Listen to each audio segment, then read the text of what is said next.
There is a conversation happening at kitchen tables and in church hallways all over the world. Two people, both love God, both have Bibles open, in complete disagreement about one day of the week.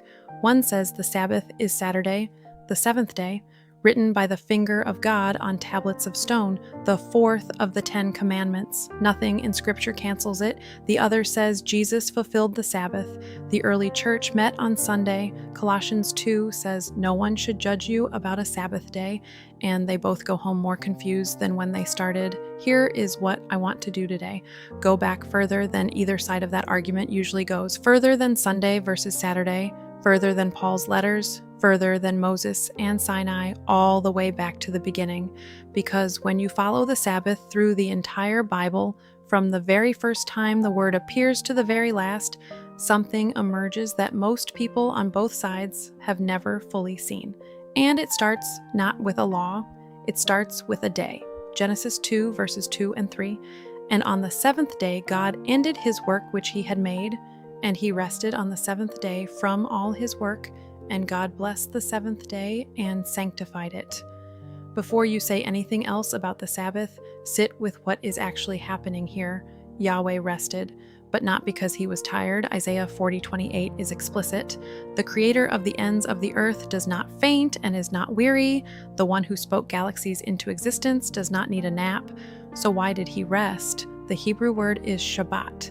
It means to cease, to stop, to desist from labor, and it is where the word Sabbath comes directly from, but here is what that word carries that most translations miss. When Yahweh ceased on the seventh day, he was not recovering, he was completing, he was doing what a craftsman does when he steps back from a finished piece of work and says, "It is done." The resting was the declaration that the work was whole, and then he did something that should stop you completely. He blessed the seventh day, and he sanctified it. The Hebrew word is kadosh. Set apart, holy, the same word the angels cry before the throne in Isaiah 6. Holy, holy, holy. Yahweh looked at the seventh day and declared it kadosh. This happened before sin, before the fall, before Moses, before Abraham, before Israel existed as a people. The Sabbath is not a Jewish invention. It is not a Sinai regulation. It is a creation ordinance woven into the fabric of time itself. But here is something hiding in Genesis 1 that most people have read hundreds of times and never noticed. Every single day of creation ends with the same phrase. And there was evening, and then there was morning, evening first, then morning. The day in Scripture does not begin at midnight or at sunrise. It begins at sunset, which means the seventh day, the Sabbath, begins at Friday sunset and ends at Saturday sunset, not a tradition added later, not a rabbinic custom. The pattern is right there in Genesis 1, established before any human being existed to keep it. Yahweh confirmed it in Leviticus 23:32. From evening to evening you shall celebrate your Sabbath, not introducing something new, pointing back to what was always there now that the Sabbath disappears from the narrative for most of Genesis. We don't hear about it again until Exodus, and when it reappears, something remarkable happens. It shows up before the 10 Commandments are even given. Exodus 16. Israel is in the wilderness. Yahweh is providing manna every morning except the seventh day. On the sixth day, a double portion falls, and he explains why. Tomorrow is a solemn rest, a holy Sabbath to Yahweh. The Sabbath is already binding before a single commandment has been spoken at Sinai. When people went out to gather on the seventh day and found nothing, Yahweh said, "How long do you refuse to keep my commandments and my laws?" He called it his commandments and his laws before he had formally given either one. Then comes Exodus 20, the fourth commandment, the longest of all 10. Remember the Sabbath day to keep it holy. 6 days you shall labor, but the seventh day is the Sabbath of Yahweh your God. And notice how it is grounded. Not in Israel's history, not in the Exodus, not in Abraham, grounded in creation. For in 6 days Yahweh made the heavens and the earth, and rested the seventh day. The commandment at Sinai is not inventing something new.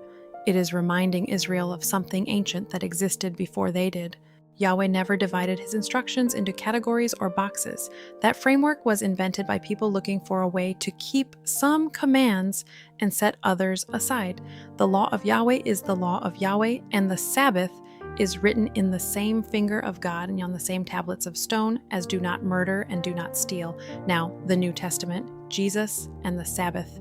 Every time the Pharisees confront Jesus about it, the popular reading is that he was dismantling it, showing it no longer applied. But look at what he actually said, Matthew 12:8. The Son of Man is Lord of the Sabbath, not the abolisher, the Lord of it. He is not tearing down the institution. He is showing what it looks like when someone walks in this command the way it was always meant to be walked in, without the 39 categories of forbidden labor that human tradition had layered on top of Yahweh's actual instruction. The Pharisees had taken a gift and turned it into a burden. Jesus stripped it back to what it actually was. He healed a woman on the Sabbath who had been bent double for 18 years. The synagogue ruler was indignant, and Jesus answered, "Ought not this woman, a daughter of Abraham, whom Satan has bound for 18 years, be loosed on the Sabbath day?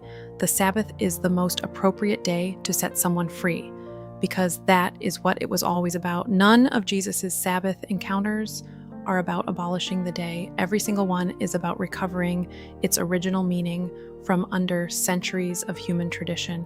And after the crucifixion, Luke 23:56 tells us the women who followed Jesus rested on the Sabbath according to the commandment. They had heard him call himself Lord of the Sabbath, and they still kept it on the seventh day. Now here is something most people read right past in Acts. Paul, whose letters are most often quoted to argue the Sabbath is no longer binding, kept the Sabbath consistently throughout his entire ministry.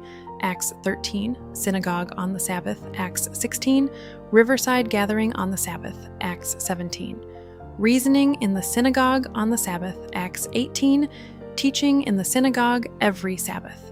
The people meeting with him were not just Jewish believers from every background meeting together on the seventh day. The Sabbath is one of the most referenced subjects in the entire New Testament, and the people closest to Jesus kept it on the seventh day without apology. And then there is a verse that most people in this conversation have never fully sat with. Matthew 24:20. Jesus is speaking about events that will happen in the future, and he says, "Pray that your flight not be in winter or on the Sabbath." Let that land for a moment. Jesus is speaking about things that happen after the cross, after the resurrection, after everything that people claim ended the Sabbath, and he still assumes without explanation, without qualification, that his followers will be keeping the Sabbath. If the Sabbath had been abolished, why would he say that? Now let us look at the three passages most often quoted to argue the Sabbath no longer applies. Colossians 2:16, "Let no one judge you regarding a festival or a new moon or a Sabbath." Here is the discovery that most people completely miss when they quote this passage. Let no one judge you for keeping these things. That is the direction of the judgment.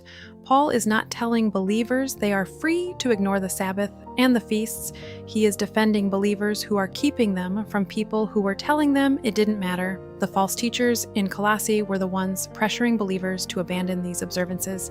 And Paul says, "Do not let anyone judge you for keeping them." That is the exact opposite of how this verse is usually used. Romans 14:5, one person esteems one day above another, another esteems every day alike.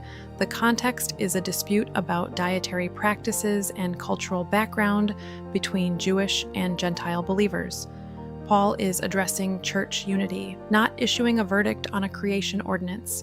Using this passage to abolish the Sabbath requires you to believe Paul was overturning something Yahweh built into creation in a passage about eating vegetables. And then Hebrews 4:9, there remains a Sabbath rest for the people of God. The Greek word is sabbatismos. It appears exactly once in the entire New Testament. And the writer of Hebrews does not say the Sabbath has been fulfilled and ended. He says it remains, still ahead, still real, still waiting. He pulls the thread all the way back to Genesis 2 and says, the rest Yahweh entered on the seventh day of creation has never been canceled. It has been waiting for the people of God to fully enter it. The Sabbath in Hebrews 4 is not abolished. It remains. Now here is what the full sweep of Scripture says when you follow it from Genesis to Hebrews. The Sabbath was woven into creation before sin, before law, before Israel. Yahweh blessed and sanctified the seventh day because it expressed something true about the rhythm he built into existence itself. But here is what that day actually is, and this is the thing most people in this debate miss entirely. The Hebrew word for the feasts and Sabbath in Leviticus 23 is moed, appointed times, appointments, scheduled time set by Yahweh himself, built into the calendar of creation for his people to meet with him. The Sabbath is not a regulation.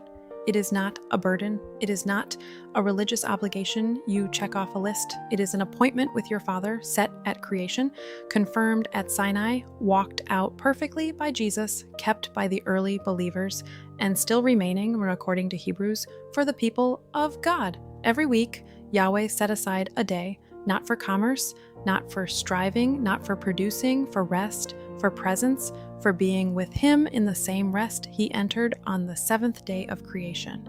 And when he calls you into that rest, he is not handing you a regulation. He is extending an invitation. Come into the rest I entered at creation.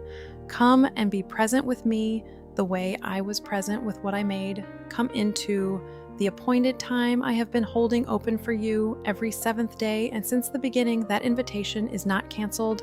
It is not nailed to the cross. It is not a shadow waiting to dissolve. It is a gift built into the foundation of time itself, and it is still open the seventh day from evening to evening, woven into creation, confirmed at Sinai, walked perfectly by Jesus, assumed by Jesus in Matthew 24 as something his future followers would still be keeping, kept by his disciples, kept by Paul and the early believers, and still remaining for the people of God. If this opens scripture in a way you have not seen before, subscribe and leave a comment. Tell me where you landed, and share this with someone who has been in that kitchen table conversation and walked away more confused than when they started, because the answer was in the text the whole time, all the way back to the beginning.